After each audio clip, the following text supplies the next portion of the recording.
샬롬. 함께 떠나는 성경 여행 제15과 하나님의 종 다윗이라는 제목으로 함께 하겠습니다. 이 15과의 제목이 하나님의 종 다윗이라. 이 제목의 뜻은 구약 성경에서 중요한 위치를 차지하고 있는 인물 가운데 한 사람이 다윗이지요. 이 다윗에 대해서 전반적으로 살펴보는 여행이다 라고 생각하시면 되겠습니다. 배경이 되는 성경은 사무엘하 11장에서 24장까지, 그리고 열왕기상 1장과 2장에 기록되어 있습니다. 이 배경 성경을 중심으로 15과의 구성을 살펴보면은 6가지로 구성이 되어 있습니다. 첫 번째가 우슬초 정결이라. 이후에 무슨 내용인지 상세하게 설명드리겠습니다. 두 번째가 다윗의 아들 압살롬의 쿠데타 사건입니다. 그리고 베들레헴 우물 사건. 네 번째가 다윗의 인구조사. 다섯 번째가 다윗의 유언. 그리고 여섯 번째가 다윗의 시편을 소개하고 있습니다. 이 15과의 시간의 흐름은 계속 12과부터 이어지는 통일왕국 시대의 다윗 통치 시대가 됩니다. 지금의 공간은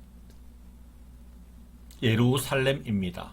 등장하는 주요 인물은 다윗, 나단, 압살롬, 요압, 솔로몬 등이 되겠습니다. 15과를 시작하면서 서두에 이 다윗 왕에 대해서 우슬초 정결 사건은 빼놓고 넘어가면 안 됩니다. 우슬초라고 하는 것은 이 이스라엘에 자생하는 식물을 이야기를 합니다.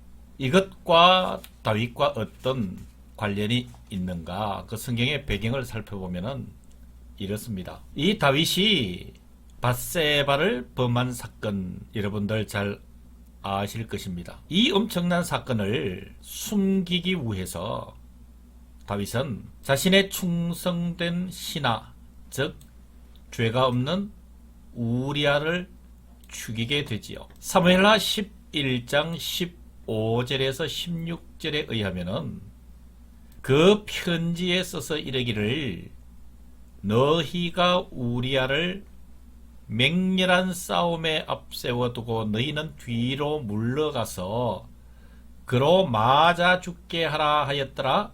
요압이 그 성을 살펴 용사들이 있는 것을 아는 그곳에 우리아를 두니. 우리아를 죽이기 위해서, 즉 밧세바의 남편을 속이기 위해서 요압에게 편지를 써서 우리아를 전쟁의 가장 선두에 세워서 그를 죽게 하라.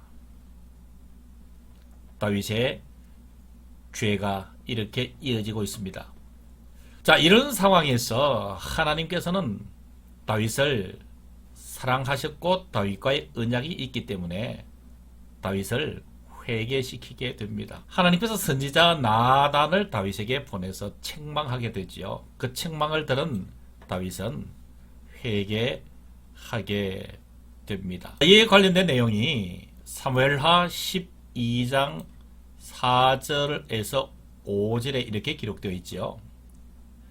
어떤 행인이 그 부자에게 오매 부자가 자기에게 온 행인을 위하여 자기의 양과 소를 아껴 잡지 아니하고 가난한 사람의 양새끼를 빼앗아다가 자기에게 온 사람을 위하여 잡았나이다 하니 다윗이 그 사람으로 말미암아 노하여 나단에게 이르되 여호와의 살아계심을 두고 맹세하노니 이 일을 행한 그 사람은 마땅히 죽을 자라.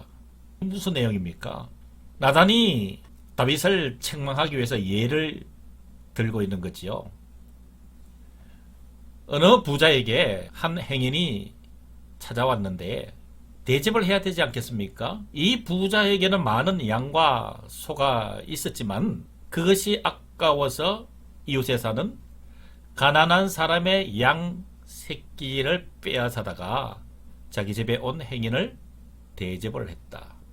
나단으로부터 이 얘기를 듣는 다윗이 화가 난 거예요. 그래서 다윗이 그 사람으로 말미암아 노하여 나단에게 이르되 어떻게 했다고요?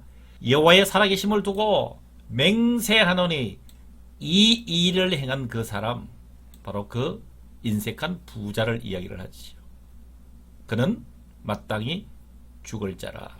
다윗의 이 반응을 본 나단 선지자가 사무엘하 12장 7절에 보면은 나단이 다윗에게 이르되 당신이 그 사람이라. 당신이 그 사람이라.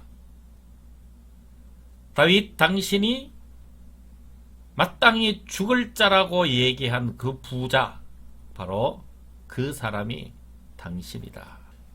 다윗은 자신의 죄를 숨기고자 했지만은 하나님께서 보내신 나단 선지자를 통해서 정곡을 찔리게 되지요. 그래서 다윗은 하나님 앞에 무릎을 꿇고 회개를 하게 됩니다. 사무엘하 12장 13절에 의하면은 다윗이 나단에게 이르되 내가 여호와께 죄를 범하였노라 하매 나단이 다윗에게 말하되 여호와께서도 당신의 죄를 사하셨나니 당신이 죽지 아니하려니와. 여러분, 이 모든 내용들 속에는 범죄한 다윗을 회개시키셔서 다시 사용하시고자 하시는 하나님의 의도가 있음을 놓쳐서는 안 되는 내용입니다. 이후에 다윗의 이 죄에 대해서 하나님의 처벌이 떨어집니다.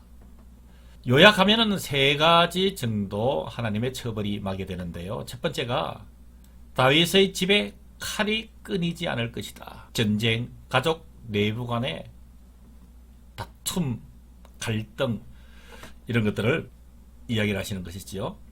그리고 두 번째는 그의 아내를 다른 사람에게 주게 될 것이라. 세 번째 하나님의 처벌이 밧세바와의 사이에서, 즉 불륜의 사이에서 태어난 그 아들이 죽을 것이라.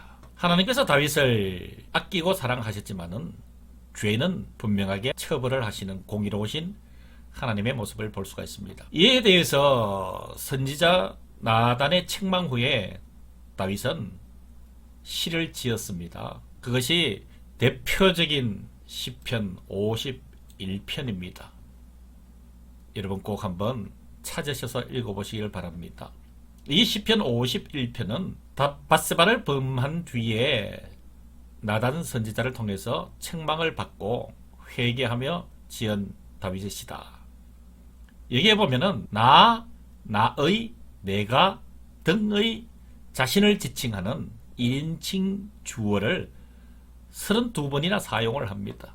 어떤 의미일까요? 다윗의 뼈아픈 회개를 의미를 합니다. 여기에서 우슬초가 등장을 합니다. 이 우슬초는 이스라엘 백성들이 유월절을 지킬 때에 어린 양의 피를 바를 때 사용했던 식물입니다.